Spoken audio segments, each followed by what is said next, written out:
কোনা বসে রয়েছে আমাকে সে বললো যে দেখেন ওস্তাদ আজকে আপনাকে একটা কথা বলি যে একদিন এই ইন্ডাস্ট্রি আমার পায়ের নিচে থাকবে। আসসালামু আলাইকুম বন্ধুরা, আশা করি আপনারা সকলেই ভালো আছেন। তো আজকে যে বিষয়টা নিয়ে আপনাদের মাঝে হাজির হয় সেটি হচ্ছে, আপনারা সকলেই জানেন যে শাকিব খানের একটা সিনেমা বেরিয়ে হয়েছে, সেটি হচ্ছে তুফান সিনেমা।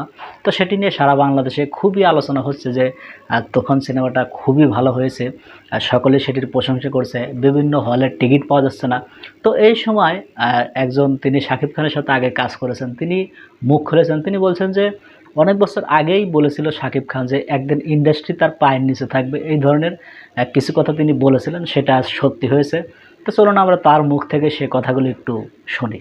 ছ্যাক খাওয়া ক্যারেক্টারগুলি তখন সাকিব এটা বেছে অত তাকেই দিত। সবাই রুবেল কিনা হই হই করতেছে, শাকিব খান তো একাকিত্বভাবে এক জায়গায় কোনা বসে রয়েছে। আমাকে সে বললো যে দেখেন ওস্তাদ আজকে আপনাকে একটা কথা বলি যে একদিন এই ইন্ডাস্ট্রি আমার পায়ের নিচে থাকবে। আলেকজান্ডার বোর সাথে সেকেন্ড লিড, তারপরে আপনাদের ওই যে আরও কয়েকটা হিরো আছে, নাম বলতে পারতাছি না এখন। তো প্রিন্স ছিল, আলেকজান্ডার বো ছিল, সোহেল ছিল।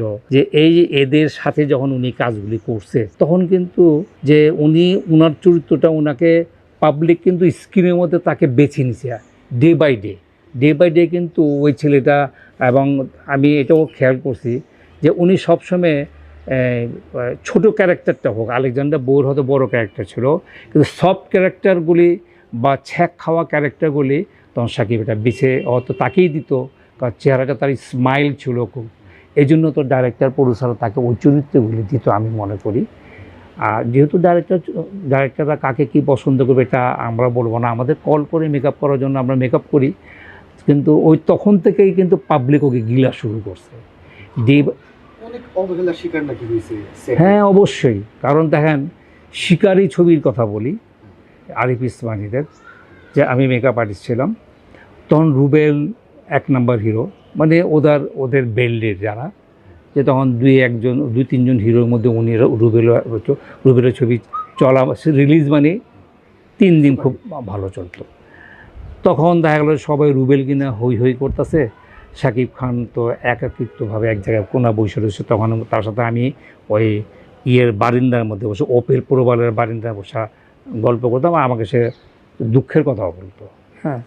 এবং জানেন একটি কথা আজকে না বললেই নয়, সে তখন আমি কোন ইয়ার ছিল জানি না, 2000 সালের শুরু বা শেষে, 1999 সাল, এটা এই ধরনের হবে, প্রায় 18-20 বছর আগে হবে।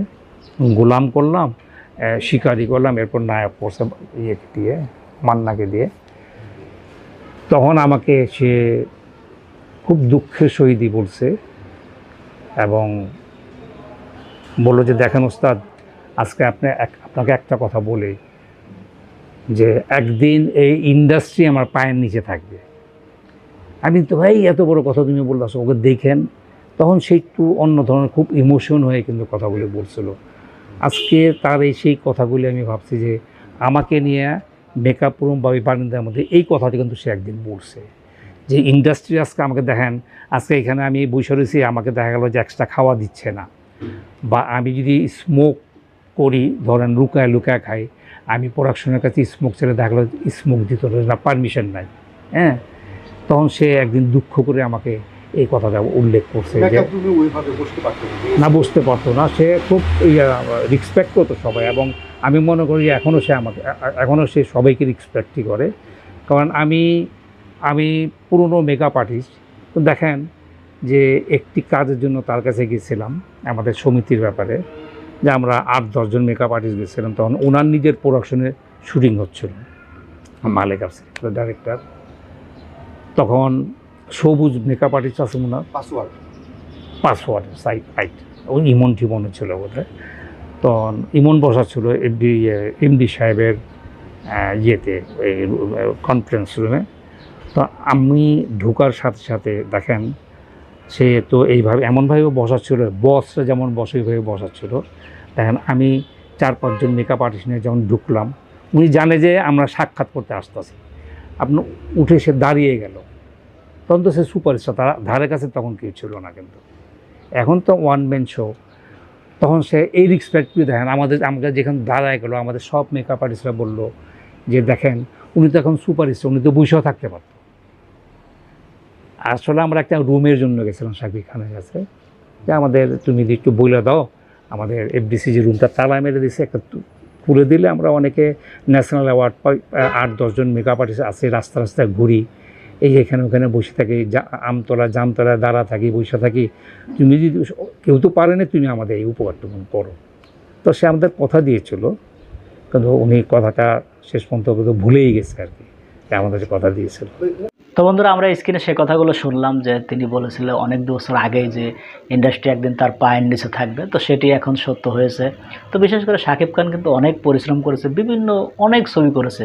আগের ছবিগুলোতে তিনি বেশি একটা সুযোগ পান নাই, ইদানিং যে সুযোগ ফুল নায়ক হন, কিন্তু আগে কিন্তু সাইড নায়কই থাকতেন বেশি, কিন্তু তিনি অনেক পরিশ্রম করেছেন, সেটার ফল তিনি ভোগ করছেন। তো এই বিষয় নিয়ে আপনাদের যদি কোনো মতামত থাকে অবশ্যই কমেন্ট বক্সে জানিয়ে যাবেন। তো বন্ধুরা, ভালো থাকবেন, সুস্থ থাকবেন, দেখা হয় পরবর্তী কোনো ভিডিও নিয়ে। সে পর্যন্ত ভালো থাকুন। আল্লাহ হাফেজ।